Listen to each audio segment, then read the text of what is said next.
नमस्कार, MK news में आप सभी दर्शकों का स्वागत है। हरियाणा डायरी में प्रस्तुत है आज की बड़ी और प्रमुख खबरें। हरियाणा के मुख्यमंत्री नायब सिंह सैनी ने आज हरियाणा विधानसभा के पुस्तकालय का दौरा किया।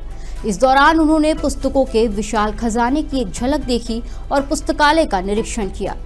पुस्तकालय में मौजूद इतिहास, कानून, राजनीति और विभिन्न विषयों से जुड़ी महत्वपूर्ण पुस्तकों और दस्तावेजों के संग्रह को देखकर मुख्यमंत्री नायब सिंह सैनी ने सराहना की। निरीक्षण के दौरान सीएम सैनी को अधिकारियों ने पुस्तकालय की कार्यप्रणाली, यहां उपलब्ध संदर्भ सामग्री और डिजिटल रिकॉर्ड की जानकारी भी दी। उन्होंने बताया कि ये पुस्तकालय जनप्रतिनिधियों, शोधकर्ताओं और अधिकारियों के लिए ज्ञान का एक महत्वपूर्ण केंद्र है। हरियाणा विधानसभा का ये पुस्तकालय जनप्रतिनिधियों और शोधकर्ताओं के लिए ज्ञान का महत्वपूर्ण केंद्र माना जाता है। मुख्यमंत्री नायब सिंह सैनी के इस दौरे से पुस्तकालय के महत्व और ज्ञान के संरक्षण के प्रति जागरूकता को भी बढ़ावा मिला। निरीक्षण के दौरान अधिकारियों ने सीएम सैनी को पुस्तकालय की कार्यप्रणाली, यहां उपलब्ध संदर्भ सामग्री और डिजिटल रिकॉर्ड की जानकारी भी दी। उन्होंने बताया कि ये पुस्तकालय जनप्रतिनिधियों, शोधकर्ताओं और अधिकारियों के लिए ज्ञान का एक महत्वपूर्ण केंद्र है।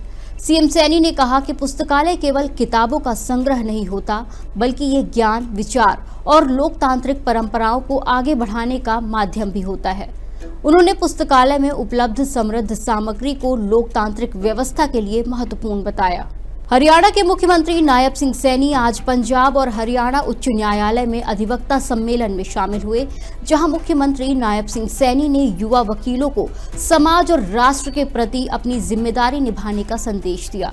सम्मेलन को संबोधित करते हुए हरियाणा के मुख्यमंत्री नायब सिंह सैनी ने कहा कि वकालत केवल आजीविका का माध्यम नहीं है, बल्कि ये न्याय, मानवता और जनसेवा का एक सशक्त दायित्व भी है। सीएम नायब सिंह सैनी ने युवा वकीलों से आह्वान किया कि वो अपनी ऊर्जा, ज्ञान और उत्साह को समाज हित में समर्पित करें और अपने पेशे को केवल व्यक्तिगत सफलता तक सीमित न रखें। मुख्यमंत्री नायब सिंह सैनी ने कहा कि वकील समाज में न्याय की स्थापना और लोकतांत्रिक मूल्यों को मजबूत करने में महत्वपूर्ण भूमिका निभाते हैं। इसलिए युवा अधिवक्ताओं को अपने कर्तव्यों का निर्वहन पूरी निष्ठा और ईमानदारी के साथ करना चाहिए।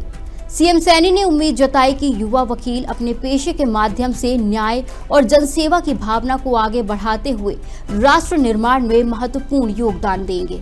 हरियाणा के मुख्यमंत्री नायब सिंह सैनी रविवार को मुख्यमंत्री आवास पर आयोजित कमल सखी मंच कार्यक्रम में शामिल हुए। इस अवसर पर उन्होंने संगठन और पार्टी के वरिष्ठ सदस्यों, प्रदेश का नेतृत्व कर रही महिला विधायकों तथा विधायकों के परिवारजनों से मुलाकात की।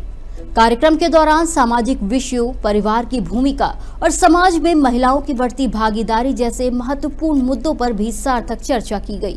सीएम सैनी ने कहा कि कमल सखी मंच के माध्यम से सभी के साथ हुआ ये आत्मीय संवाद अत्यंत प्रेरणादायक और उत्साहवर्धक रहा। उन्होंने कहा कि मातृशक्ति का स्नेह, विश्वास और मार्गदर्शन समाज और राष्ट्र निर्माण की दिशा में हम सभी को निरंतर प्रेरित करता है। कार्यक्रम में उपस्थित महिलाओं ने भी अपने विचार साझा किए और समाज में महिलाओं की भूमिका को मजबूत बनाने पर जोर दिया। प्रधानमंत्री नरेंद्र मोदी ने 13 मार्च को असम के गुवाहाटी से प्रधानमंत्री किसान सम्मान निधि की 22वीं किश्त जारी करते हुए किसानों के खातों में सम्मान राशि ट्रांसफर की। इस अवसर पर हरियाणा में राज्य स्तरीय कार्यक्रम का आयोजन PWD रेस्ट हाउस में किया गया, जिसमें हरियाणा के मुख्यमंत्री नायब सिंह सैनी मुख्य अतिथि के रूप में शामिल हुए। इस दौरान मुख्यमंत्री नायब सिंह सैनी ने पीएम मोदी का धन्यवाद करते हुए कहा कि किसानों की योजनाएं सरकार की प्राथमिकताओं का केंद्र बिंदु है। उन्होंने कहा कि पीएम मोदी ने पिछले एक दशक में किसानों को मजबूत करने और उनकी आय बढ़ाने के लिए कई ऐतिहासिक फैसले लिए हैं। सीएम सैनी ने कहा कि प्रधानमंत्री द्वारा जारी की गई इस 22वीं किश्त के माध्यम से देश भर के किसानों के खातों में लगभग 18,000 करोड़ रुपए की राशि सीधे पहुंचाई गई, जबकि हरियाणा के किसानों को भी लगभग 7.30 हजार करोड़ से अधिक रुपए की सहायता प्रदान की गई है।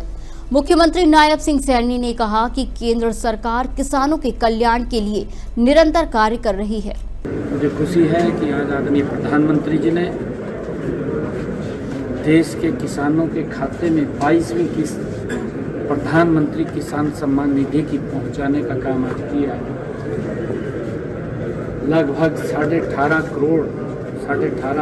करोड़ रुपए आदरणीय प्रधानमंत्री जी ने आज किसान के खाते में पहुंचाने का ये 22वीं किस्त के माध्यम से किया है। अब तक देश के यशस्वी प्रधानमंत्री मोदी जी ने किसान को लगभग 7,500 करोड़ रुपए से ज़्यादा पैसा किसानों को प्रधानमंत्री किसान सम्मान निधि के माध्यम से भेजने का काम किया है। हरियाणा डायरी की खबरों में फिलहाल इतना ही। और भी खबरों और अपडेट्स जानने के लिए आप जुड़े रहिए MKN न्यूज़ के साथ। नमस्कार।